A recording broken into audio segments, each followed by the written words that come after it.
Hello dear students, एक बार फिर से आपका स्वागत है मेरे YouTube चैनल पे। आज हम बात करेंगे क्लास 9 के chapter work, energy and power के बारे में। वर्क क्या है? काम करना। काम। अब हम लैंग्वेज में इसको कैसे बताएंगे? Work is said to be done only when the force acting on a body produce motion in the direction of the force, right? मतलब कहने का मतलब है कि यहाँ एक बॉक्स पड़ा है और मैं इस बॉक्स पे जब फोर्स अप्लाई करूंगा तो ये मोशन में जाएगा, मतलब ये स्टेशनरी था, ये थोड़ा सा डिस्प्लेस हुआ, आगे की तरफ जाएगा। So this is called work, यानी when we apply a force on any object and the object get displaced, object जब आगे की ओर चला जाए या उसको पुश और पुल करने के लिए जो आप फोर्स लगाते हो ना, फोर्स क्या होता है? पुश और पुल। तो मैंने यहाँ पे पुश किया, इसको धक्का दिया और धक्का देने से जो डिस्प्लेसमेंट हुआ, इन दोनों का मल्टीप्लिकेशन क्या होगा? हमारे पास वर्क होगा। अब फैक्टर जिन पे वो डिपेंड करेगा, फर्स्ट आपने कितना फोर्स लगाया है, मैग्नीट्यूड ऑफ द फोर्स, यानी work is proportional to force. आप जितना जोर से फोर्स लगाओगे उतना ही ज्यादा वर्क होगा, उतना ही ज्यादा वो डिस्प्लेस करेगा। और दूसरा फैक्टर डिस्प्लेसमेंट ऑफ बॉडी, कि वो कितना डिस्प्लेस हो रहा है। क्लियर? तो इसमें अगर हम बात करें, दोनों को कंबाइन कर दूं मैं, work is equal to force into displacement. Simple definition है, work is equal to force into displacement. दो केस की बात करते हैं। एक ऑब्जेक्ट पड़ा है जिसकी इनिशियल पोजीशन ए है, मैंने इसमें फोर्स लगाया, ये थोड़ा सा क्या हुआ? डिस्प्लेस हो गया, अपनी फाइनल पोजीशन बी पर आ गया। डिस्प्लेसमेंट कितना हुआ? s। फोर्स कितना लगाया था? f। तो यहां आप देखो कि जो फोर्स है वो डायरेक्शन ऑफ मोशन के साइड में, यानी जिस तरफ मैं फोर्स लगा रहा हूं उसी तरफ मोशन भी हो रही है, यानी कि सामने की ओर धक्का दिया तो सामने की ओर ये ऑब्जेक्ट मूव कर रहा है। ये हो जाएगा work is equal to force into displacement. Clear? Simple formula हमारे पास। अब बात करें सेकंड केस की। कोई ऐसा केस जिसमें आप पुश और पुलिंग करते हो, जिसमें मतलब कि जैसे कुएं से पानी निकालना, कुएं से पानी निकालते हो तो आप फोर्स क्या करते हो? एक एंगल पे लगाते हो, theta. Object A initial position, B इसकी फाइनल पोजीशन, फोर्स आप एक इंक्लाइंड एंगल पे लगा रहे हो, जैसे कि घिरनी लगी हुई है और इसमें। तो यहां पे फोर्स के दो फैक्टर होते हैं, एक अपवर्ड डायरेक्शन में F sin थीटा और एक हॉरिजॉन्टल डायरेक्शन में F cos थीटा। तो यहां पर क्या हो जाएगा? When force is applied on a angle with respect to motion, यानी कि जब मोशन में और फोर्स में एक एंगल बनता हो, ऑब्जेक्ट मूव तो इस साइड हो रहा है लेकिन फोर्स यहां लग रहा है ऊपर की ओर। क्लियर? जैसे कि घड़ी में होता है ना, घड़ी के अंदर जो पेंडुलम है उसमें फोर्स कहां लग रहा है? ऊपर की ओर, लेकिन डिस्प्लेसमेंट तो यहां हो रहा है, तो एक एंगल पे आ रहा है ये सारा। तो force applied into displacement, force का कौन सा फैक्टर काम कर रहा है? F cos theta, F cos theta into s, तो Fs cos theta is work. Clear? तो cos को हटाकर आप डॉट लिख सकते हो, F डॉट s, वेक्टर का साइन लगाएंगे ऊपर क्योंकि ये दोनों डायरेक्शनल है। F इनटू s, इनको आप रीड कैसे करोगे? एज अ डॉट प्रोडक्ट, यानी कि work is a dot product of force and displacement. अब बात करें थीटा। अगर थीटा 90 से कम होगा तो वर्क पॉजिटिव होगा, मतलब कि cos थीटा की वैल्यू, यानी cos 90 से कम आ जाए, क्योंकि cos 90 की वैल्यू 0 होती है, और अगर 0 हो गया, थीटा अगर 90 हुआ तो यहाँ cos 90 which is equal to 0, तो वर्क क्या हो जाएगा? 0 हो जाएगा, यानी कि कोई वर्क नहीं बना। थीटा 90 होने का मतलब डिस्प्लेसमेंट इन डायरेक्शन में और फोर्स 90 डिग्री पे, मतलब इस तरीके से यहाँ डिस्प्लेसमेंट हो रहा है और फोर्स कितना है? 90 डिग्री पे वर्क कर रहा है। तो यहाँ थीटा इज इक्वल टू 90, यानी कि वर्क क्या हो गया बच्चे? 0 हो गया। अगर थीटा 90 से छोटा है तो क्या होगा? पॉजिटिव वर्क होगा। और ऐसा का मतलब जब फोर्स और डिस्प्लेसमेंट दोनों एक ही डायरेक्शन में होंगे तब होगा ये थीटा 90 से कम। और थीटा 90 से ज्यादा कब होगा? जब फोर्स इस डायरेक्शन में और डिस्प्लेसमेंट इस डायरेक्शन में, तो थीटा 90 से ग्रेटर हो जाएगा। और उस कंडीशन में वर्क कैसा होगा? नेगेटिव, क्योंकि फोर्स और डिस्प्लेसमेंट दोनों अपोजिट डायरेक्शन के अंदर हमारे पास। क्लियर? तो ये रहता है हमारे पास वर्क फोर्स इनटू डिस्प्लेसमेंट। अब अगर बात करें यूनिट ऑफ वर्क की, तो यूनिट ऑफ वर्क क्या होगा? न्यूटन इनटू मीटर, क्योंकि फोर्स की यूनिट क्या आ जाएगी हमारे पास? फोर्स की यूनिट क्या है? न्यूटन। और डिस्प्लेसमेंट को किसमें मेजर करेंगे हम? मीटर के अंदर मेजर करेंगे। तो फोर्स की यूनिट है, unit of force is newton. और unit of displacement is metre, तो वर्क की यूनिट क्या हो जाएगी, न्यूटन इनटू मीटर, और we can say joule, work is joule. तो कहने का मतलब 1 joule is equal to 1 newton metre, ये कुछ रिलेशंस बन जाएंगे हमारे पास। उसके बाद बात करें 1 अर्ग, ये भी वर्क की यूनिट है। 1 अर्ग मतलब 1 डाइन सेंटीमीटर, डाइन किसकी यूनिट है, फोर्स की यूनिट है हमारे पास, क्लियर। और 1 न्यूटन किसके इक्वल होता है, 10 की पावर 5 डाइन के इक्वल होता है, और 1 मीटर किसके इक्वल होता है, 10 की पावर 2 सेंटीमीटर के इक्वल होता है, क्लियर। तो ये कहने का मतलब ये दोनों वैल्यू अगर मैं यहां रखूं इक्वेशन फर्स्ट में, तो 1 जूल किसके इक्वल हो जाएगा, 10 की पावर 5 इनटू 10 की पावर 2 डाइन इनटू सेंटीमीटर, यानी कि 10 की पावर 7, और डाइन इनटू सेंटीमीटर को क्या लिखते हैं, अर्ग लिखते हैं। तो ये आ जाएगा रिलेशन 1 जूल और 1 अर्ग में, 10 की पावर 7 अर्ग, क्लियर। उसके बाद कुछ और यूनिट है, जैसे 1 किलो जूल 10 की पावर 3 जूल, 1 मेगा जूल 10 की पावर 6 जूल, 1 गीगा जूल, ठीक है, गीगा जूल में 10 की पावर 9 जूल हो जाएगा बच्चे हमारे पास, गीगा जूल। ये वर्क की कुछ यूनिट्स आ जाएगी। अब अगर बात करें एनसीईआरटी क्वेश्चन की, तो बिल्कुल आसान, कोई ऑब्जेक्ट है जिस पे 10 न्यूटन का फोर्स अप्लाई हो रहा है और डिस्प्लेसमेंट है 2 मीटर का। एक ऑब्जेक्ट है जिसमें फोर्स अप्लाई हो रहा है 10 न्यूटन का और जिसमें डिस्प्लेसमेंट है 2 मीटर का, you have to find the work. अच्छा, displacement in the direction of force ही हो रहा है, तो वर्क क्या हो जाएगा, फोर्स इनटू डिस्प्लेसमेंट 10 इनटू 2 यानी कि 20 न्यूटन मीटर और 20 जूल। बिल्कुल ही सिंपल क्वेश्चन है बच्चे, क्लियर। उसके बाद बात आती है हमारे पास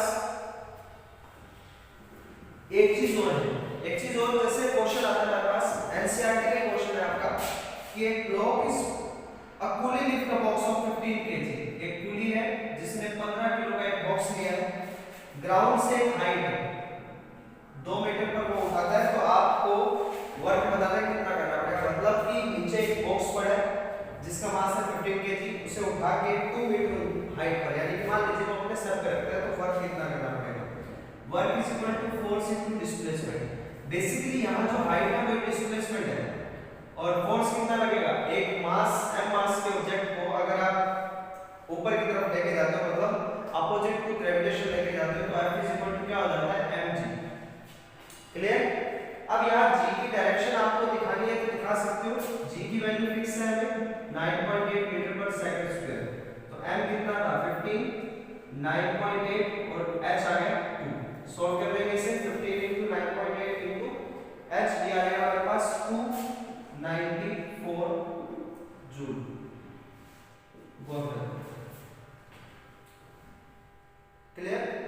तो ये वर्क डन होगा हमारे पास, यानी कि कहने का मतलब वर्क का एक और फॉर्मूला हमारे पास आ गया mg into h। अगर कोई m मास की बॉडी h हाइट से गिरती है या ऊपर जाती है, तो वहां आप वर्क क्या लगाओगे, mgh लगाओगे उस पे वर्क, क्लियर है, ये आ जाएगी। अब मान लीजिए आपसे पूछ ले डिफाइन 1 जूल, तो 1 जूल क्या होगा, आपको पता है 1 जूल होता है 1 न्यूटन इनटू 1 मीटर, तो if 1 Newton force is applied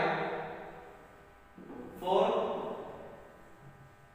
motion to 1 meter या फिर to displace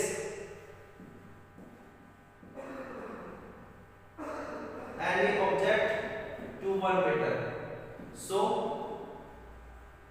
produced work is of 1 joule। कहने का मतलब अगर आप किसी ऑब्जेक्ट को 1 मीटर डिस्प्लेस करने के लिए अगर 1 न्यूटन का फोर्स लगाते हो, तो आपके पास क्या होगा, वर्क डन कितना होगा, 1 जूल वर्क डन होगा, यानी कि W is equal to F into S if I apply 1 Newton force and object get displaced by 1 meter, so work will equal to 1 joule, यानी 1 joule work done is equal to the amount of force, या 1 joule work is equal to the that force which is applied to move any object 1 meter, ठीक है, 1 joule work is equal to that work in which 1 Newton force is applied to displace any object to 1 meter. किसी object को 1 metre displace करने के लिए अगर आप 1 Newton का फोर्स लगाते हो तो वर्क डन भी कितना होगा, 1 जूल होगा हमारे पास।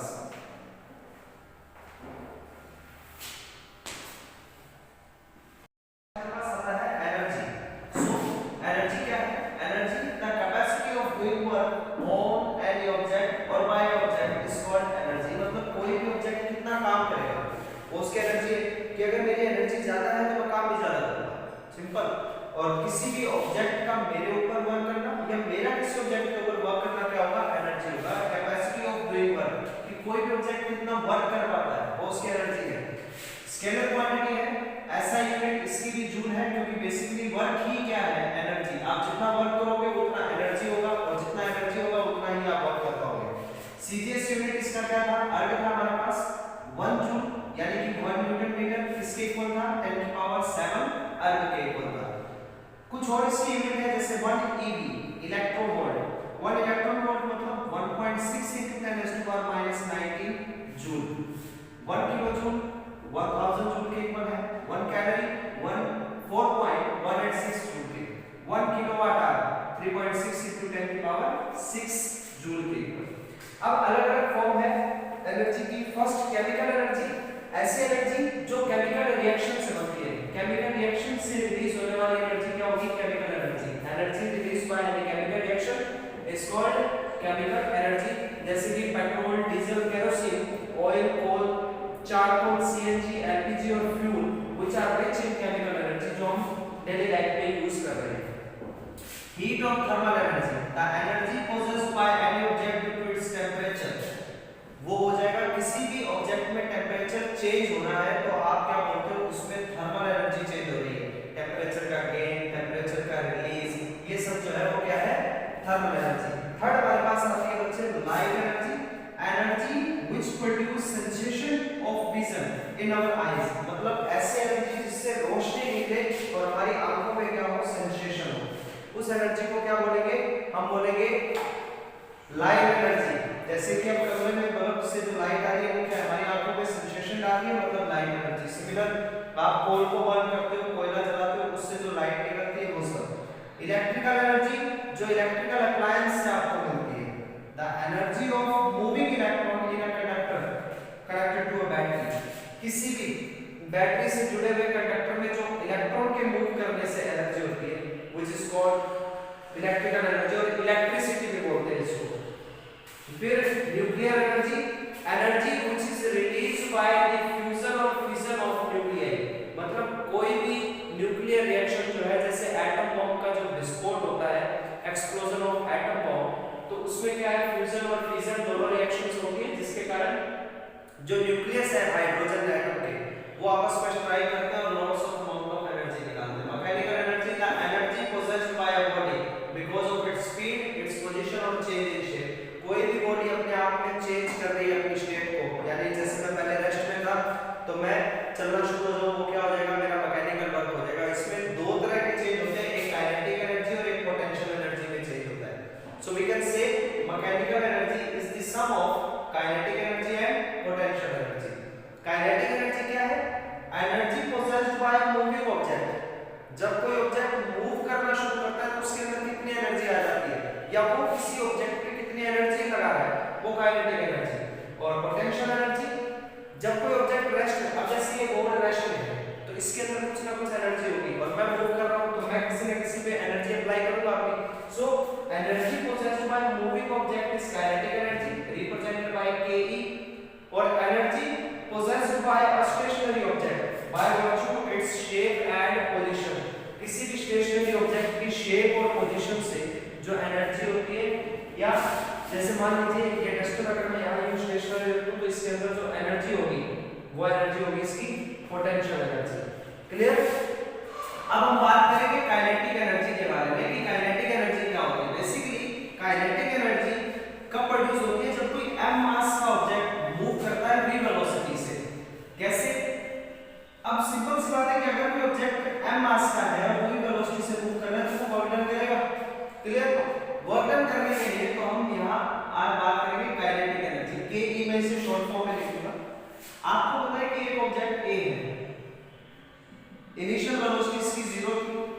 इस पे फोर्स लगा और ये मूव करने लगा और ये इसकी फाइनल वेलोसिटी होगी v, ठीक है।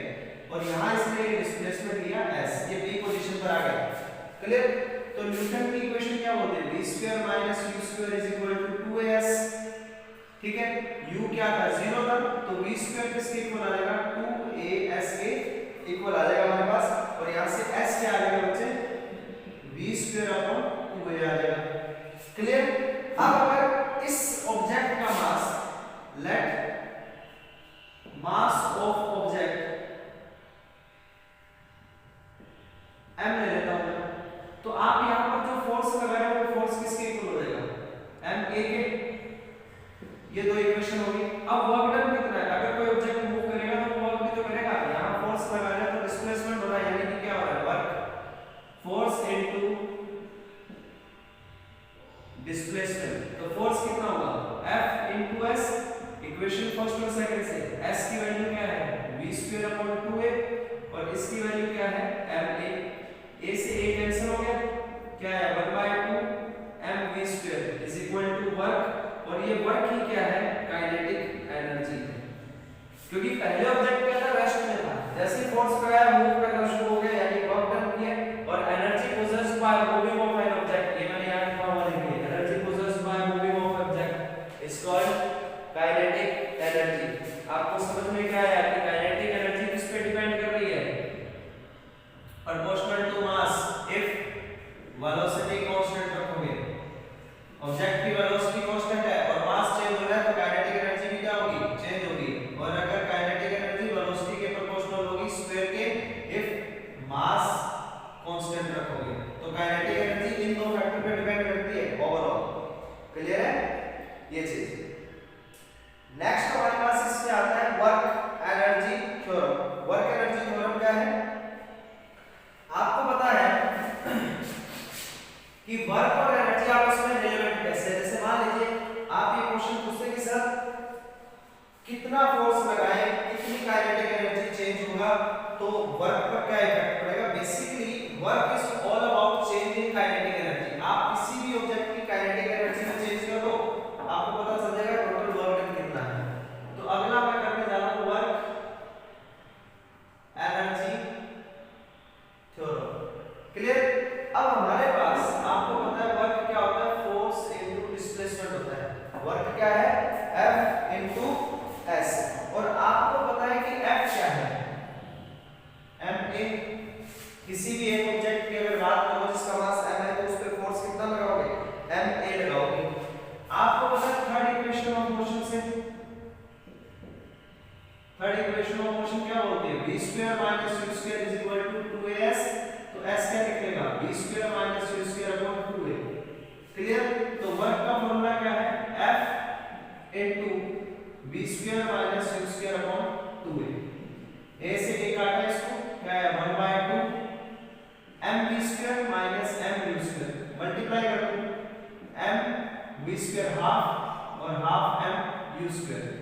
यानी यहां से क्या समझ आ रहा है, काइनेटिक एनर्जी कौन सी, final minus kinetic energy initial.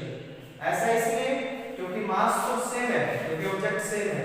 u क्या है, initial velocity, so I can write it as kinetic energy initial, और ये v फाइनल है, तो kinetic energy final. Basically work done is equal to change in kinetic energy of an object.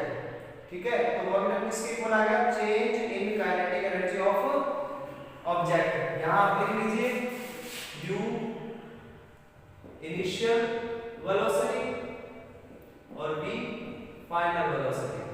Diagram ये बन जाएगा, यहां इनिशियल हमने 0 कर दी थी और वहां इनिशियल हमने 0 नहीं की। क्लियर? अगला relation between kinetic energy and linear momentum. Kinetic energy और लीनियर मोमेंटम का रिलेशन। काइनेटिक एनर्जी क्या है, मोमेंटम क्या होता है, पहली बात तो अगर m मास का ऑब्जेक्ट कोई v वेलोसिटी से मूव कर रहा है, तो दोनों का मल्टीपल क्या होता है, मोमेंटम होता है, यानी कि p से रिप्रेजेंट करते हैं। काइनेटिक एनर्जी आपको पता है क्या है, half m v square. Clear? मैं इसे मल्टीप्लाई कर देता हूं m से, तो ये बन जाएगा, और डिवाइड कर देता हूं m से, क्लियर? तो kinetic energy is equal to 1/2 mv का होल स्क्वायर अपॉन m लिख सकता हूं। थोड़ा सा साइड करना है इसको, यहां आ जाएगा p square upon 2m is equal to kinetic energy, क्योंकि p किसके इक्वल है?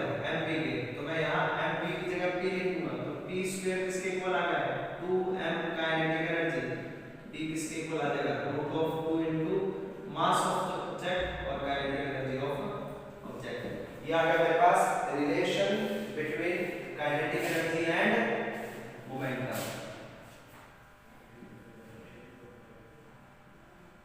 Relation between kinetic energy and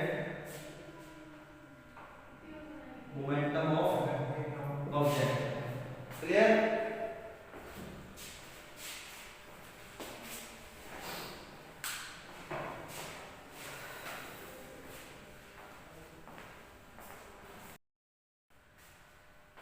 next इसमें बात करें पोटेंशियल एनर्जी की। तो पोटेंशियल एनर्जी क्या है? Energy possessed bye an object by virtue of it's state position. यानी कि बात करते हैं कोई ऑब्जेक्ट है जिसका मास m है, h हाइट पर रुका हुआ है, वो यहाँ खड़ा है, मतलब स्टेशनरी पोजीशन पर है, यहाँ h हाइट के ऊपर, ठीक है? तो इस पे वर्क डन क्या है? इसका वर्क डन है force into displacement. In case अगर ये जंप करता है यहाँ से, तो धीरे धीरे इसकी स्टेशनरी पोजीशन खत्म हो जाएगी और इसकी वेलोसिटी इंक्रीज होने लगेगी। तो हाइट क्या है? h, फोर्स क्या होगा? mg, तो वर्क यानी कि पोटेंशियल एनर्जी इसकी क्या हो जाएगी? mgh। ये चीज ये आपने ग्रेविटेशन चैप्टर के अंदर भी इसके बारे में देखा है कि फोर्स इनटू डिस्प्लेसमेंट वर्क है, और वर्क ही क्या है? Kinetic energy. अगर कोई ऑब्जेक्ट स्टेशनरी पड़ा है, ये बोर्ड कब से स्टेशनरी है हमारे यहाँ, तो इसकी जो पोटेंशियल एनर्जी है वो mgh है। अगर ये मूव करना शुरू करेगा तो mgh क्या होगी? धीरे धीरे कम होना शुरू हो जाएगी और काइनेटिक एनर्जी इसकी इंक्रीज होना शुरू हो जाएगी, यानी कि mgh जो है वो ट्रांसफर होगी काइनेटिक एनर्जी। इसके लिए मैं आपको एक रिलेशन बताता हूँ law of conservation of energy का। इसी एग्जांपल से हम देखेंगे law of conservation of energy. Law of conservation of energy बड़ा ही अच्छा एग्जांपल है, एनसीईआरटी में ये गिवन नहीं है, लेकिन इस पे आते हैं क्वेश्चन। मान लेते हैं ये एक बिल्डिंग है जिसकी हाइट है h, एक कोई m मास का ऑब्जेक्ट यहां पड़ा है जिसका मास m है। क्लियर? मैं तीन पोजीशन ले लेता हूं, एक ये पोजीशन a, ये b पोजीशन और यहां बिल्कुल c पोजीशन इस पे, ठीक है? इस डिस्टेंस को लेता हूं मैं x, और ये क्या हो जाएगी? h माइनस x हो जाएगी। Energy, law of conservation of energy क्या कहता है कि energy neither be created nor be destroyed, कि एनर्जी ना तो बनाई जा सकती और ना ही खत्म की जा सकती है, यानी कि एनर्जी जो है ट्रांसफॉर्म होती रहती है एक स्टेट से दूसरी स्टेट के अंदर। जैसे मैं अभी बता रहा था कि पोटेंशियल कम होगी तो काइनेटिक बढ़ जाएगी। अब बात करते हैं स्टेट ए स्टेट पर कौन कौन सी एनर्जी है? स्टेशनरी पड़ा है ऑब्जेक्ट, तो इनिशियल वेलोसिटी क्या है इसकी? स्टेट ए पर इनिशियल वेलोसिटी क्या है इसकी? 0, यानी कि यहां बात करूं इस तरीके से कि यहां स्टेट ए पर काइनेटिक एनर्जी ऑफ ऑब्जेक्ट क्या है? 0 है। Clear? Kinetic energy of object क्या है? 0, और पोटेंशियल एनर्जी क्या होगी? mg इनटू हाइट कितना है total? h। So total mechanical energy किसके इक्वल होती है? काइनेटिक प्लस पोटेंशियल के। तो mechanical energy at A position पर किसके? 0 प्लस mgh के इक्वल हो जाएगी, यानी कि EA। इस तरह लिखें EA, यानी ए स्टेट पर एनर्जी क्या है? mgh के इक्वल है। ये चीज यहां पर देख लीजिए, कोई डाउट नहीं। क्लियर? अब मैं बात करूं स्टेट बी की, या बी पॉइंट पर, एट पॉइंट बी। ये नीचे गिरा तो कुछ इसकी पोटेंशियल एनर्जी कम हुई है और कुछ काइनेटिक बढ़नी शुरू हो गई, ठीक है? अब बी पॉइंट पर पोटेंशियल एनर्जी कितनी होगी? mgh। h मतलब कितनी हाइट पर अब ये है, कितनी हाइट पर है? h माइनस x हाइट पर, mgh minus X. Kinetic energy क्या हो जाएगी हाफ एम वी स्क्वायर, ये काइनेटिक एनर्जी हो गई। अब वी स्क्वायर की value V square minus U square is equal to 2as होता है, कौन सी है third equation of motion.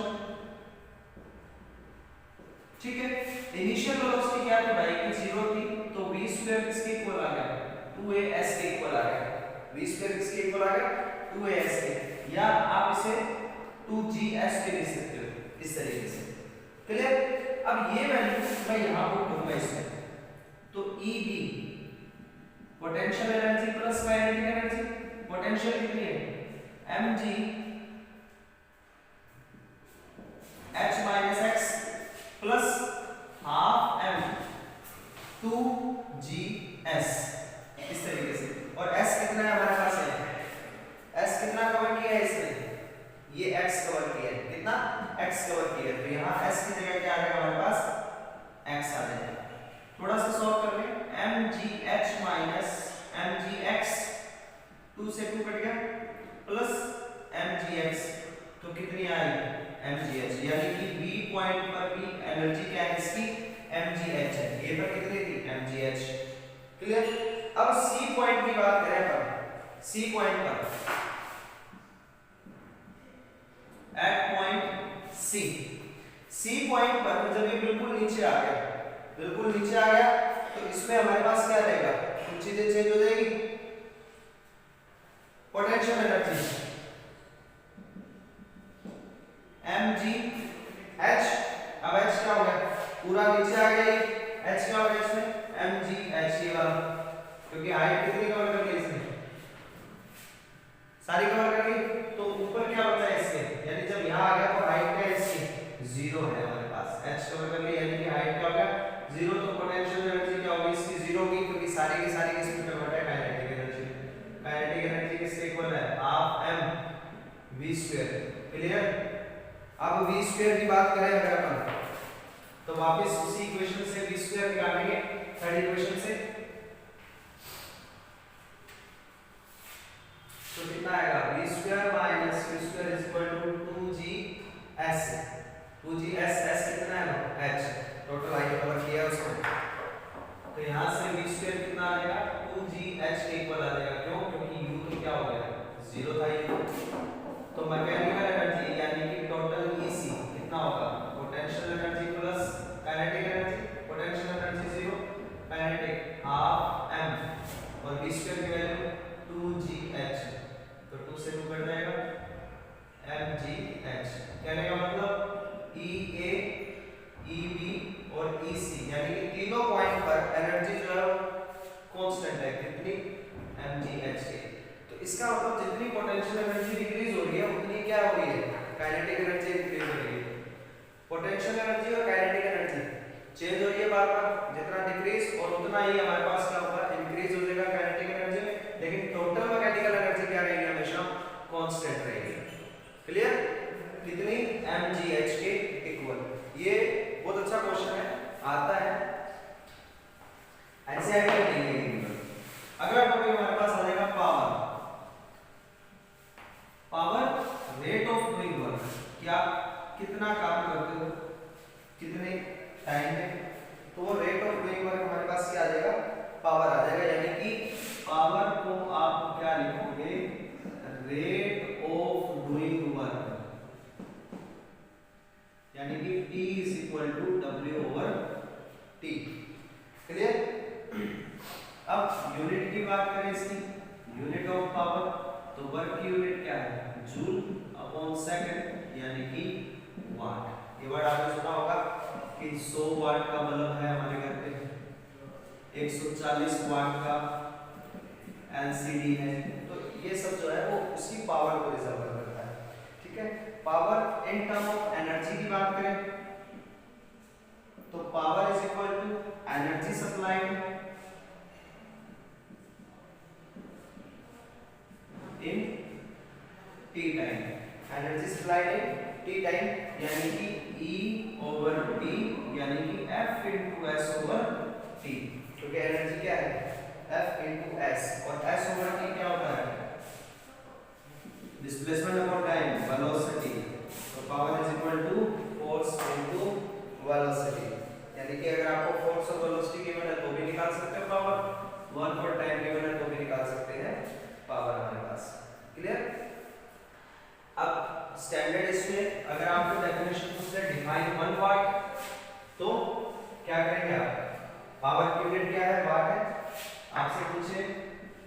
Define 1 वाट। तो 1 वाट कब आएगा?